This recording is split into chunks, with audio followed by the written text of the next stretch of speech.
আসলে জানো দিদি, আমি শুনেছি ছোটদা ছোটবেলায় নাকি খুব বুদ্ধিমান ছিল, বেশ চালাক চতুর ছিল গো। কিন্তু ওই এক অসুখ, আর চন্দন মামা আর শর্মিলা দি মিলে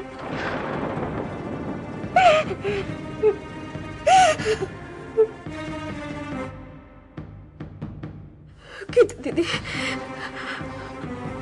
আজ আমার মনে হচ্ছে, আমি জানি দিদি তুমিই পারবে, একমাত্র তুমিই পারবে আমার ছোটদাকে পুরোপুরি সুস্থ করে তুলতে। আর ছোটদা ভাইয়ের নতুন করে বিয়ে দেওয়ার পরও যদি সে সুস্থ না হয়, তখন তখন কি করবে তুমি? মা, প্লিজ আর একটু ধৈর্য ধরো। দাদি আমাকে বলেছে দাদাই নিজে একজন ডাক্তারের সঙ্গে যোগাযোগ করবে। রুমন, কে কি করবে না করবে আমার জানার কোনো দরকার নেই। আমি এখন চাই শানু সুস্থ হয়ে উঠুক, শানু বেঁচে উঠুক। তার জন্য যদি ওর বিয়ে দেওয়া দরকার হয়, আমি ওর বিয়ে দেবই। ন্যানির কোনো খোঁজ পাওয়া যায়নি, তাই তো? না, একেবারে পাওয়া যায়নি তা নয়, কেউ কেউ বলেছে যে ওই রকম চেহারার একজন মহিলাকে তারা দেখেছে। আশ্চর্য, দেখেছে অথচ বলতে পারছে না ন্যানি কোথায়। না, তাও বলেছে, কিন্তু প্রত্যেকটা বলার সঙ্গে একটা করে হয়তো যোগ করে দিয়েছে। আসলে টাকাটা তো একটা ব্যাপার, টাকাটার জন্য হয়তো তারা 42 বছরের একজন মহিলাকে নানি বলে দাবি করবে, কিন্তু তারই মধ্যে থেকে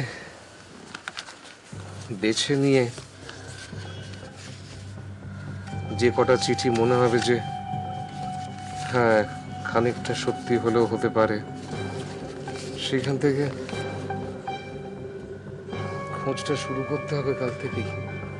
হ্যালো, আমি কি ডক্টর রাজেন্দ্র রায়চৌধুরীর সঙ্গে কথা বলছি? হ্যাঁ, বলছেন? আপনার পরিচিত ডক্টর পি মুখার্জির কাছ থেকে আমি আপনার ফোন নাম্বারটা পেয়েছি। উনি বললেন উনি এখন কলকাতার বাইরে আছেন, তো উনি বললেন আপনার সঙ্গে যোগাযোগ করতে। ও আচ্ছা আচ্ছা, বলুন আমি কি করতে পারি?